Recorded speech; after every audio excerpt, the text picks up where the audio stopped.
Hello, best friend. You guys, I am here. I hope you can hear me. I am here in San Andres, in the island where my family lives, and I have a story time for you guys. So I'm going to be sharing with you guys my first kiss here, and I'm going to tell you guys the story time of that kiss. So we are in a place called San Luis, and this is on the other side of the island, and here's some restaurants, right? And the beautiful beach, of course. I mean, look at the colors of the ocean. It is such beautiful colors, so many different layers of blue. I love it so much. But you guys, I had my first kiss right there. Not my first kiss ever, but my first kiss in this island, okay? So I'm gonna share with you guys the story because I am here. My family is right over there in the green chairs. You can see that's my family over there.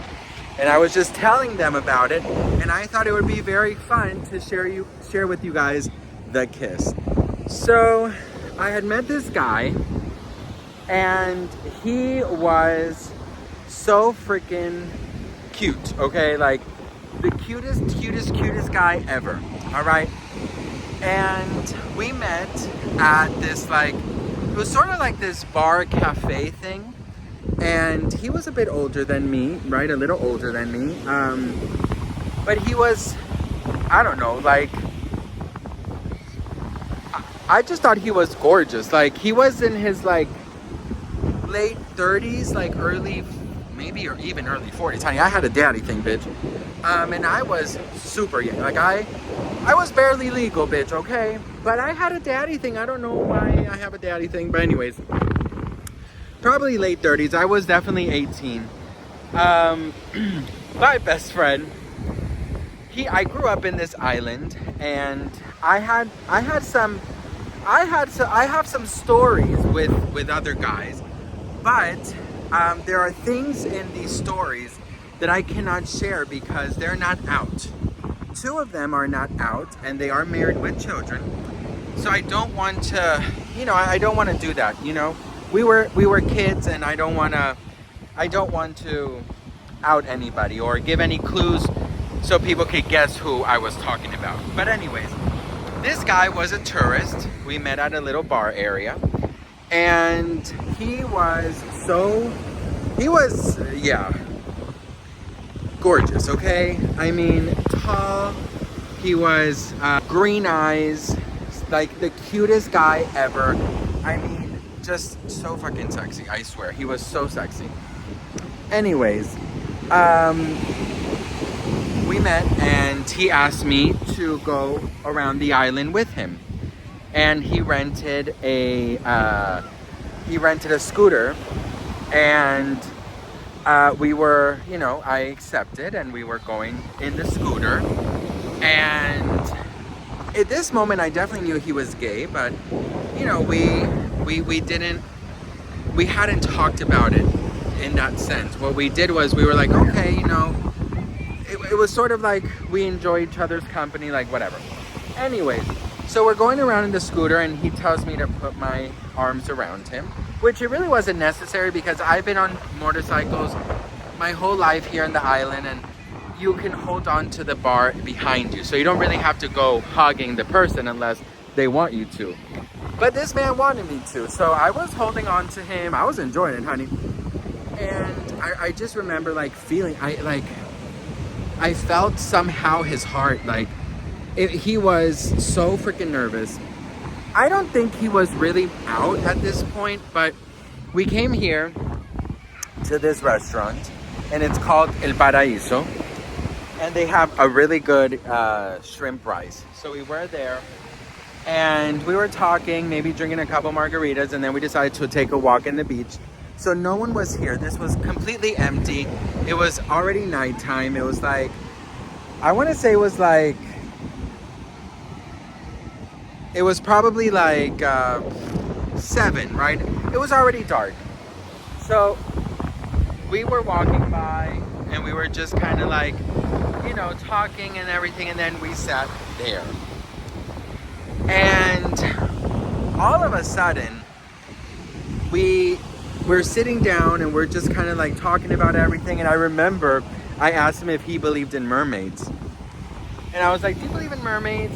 And he's like, well, you know, the ocean hasn't been 85%, you know, discovered. So I'm pretty sure that there's a lot of things out there that we don't know about. So I was like, yeah, exactly. So we're sitting here. I'm on this side, he's on this side. And we're just kind of like talking and stuff. And then he kind of like looks at me and I look at him and it gets really quiet. All you hear is like the ocean breeze, you know, you hear like the ocean and stuff. And all of a sudden, he like reaches out to me and he lands one on me, girl. And we definitely made out a lot right here. This is the place where we made out a lot. And we were just like kissing like if our rent was due.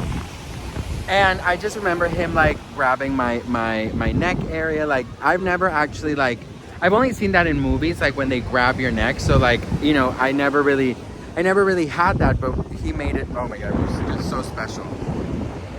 And I was very, I don't know, I was very like, you know, because I grew up basically in this island and it was, you know, the other guys that I had like dated, everything was also secretive because they were in the closet and unfortunately still are. And I mean, I don't want to throw shade, but one is married and with children and still writes to me at times. So that's fucked up. But anyways, we're kissing and I guess the security from this area right here comes to me or to us and says like, hey, you know, you guys can't be here. Like he didn't say like, oh, you can't kiss or anything. He just said like, oh, you guys can't be here. Not after dark. And he got really upset because he's like, well, this is a beach. This is a public beach. And he's like, yeah, the thing is, you know, we've had people drown and stuff if you guys are planning to go to the ocean or whatever. So I was like, no, it's fine. And then the fun part, we go to this, we go back on the motorcycle and we go to this place that's like in the middle of the fucking woods. And we're making out. And the motherfucker says to me, hey, so turn around. And I said, turn around. And I said, turn around for what, girl? Is there a monkey? Is there a coconut you want to show me? He's like, no, turn around and bend over. And I was like, what? Girl, my fairy tale love story came to a fucking halt, bitch. Because this man wanted to enter me. And I said, you know what, sir? You're not going to enter me quite currently, okay? In order to enter me, you gotta, girl, you gotta meet my parents. You gotta wait 2 months. You gotta do everything, girl. So then the motherfucker slapped me. That's what happened with my romantic story. Motherfucker slapped me because I wouldn't let him enter me. So that is the story of my kiss that I shared here with this guy. And it was very special. So I love you guys so much. Hope you enjoyed it. And I hope you have more romantic stories than me because mine often end up in a big mess. So, oh, this is my fam. That's my mom. That's my aunt. That's my aunt. Say hi. Hi. You guys know my mama. That's my aunt. That's my aunt. And that's me. All right. I love you guys so much. And I'll see you on my next video.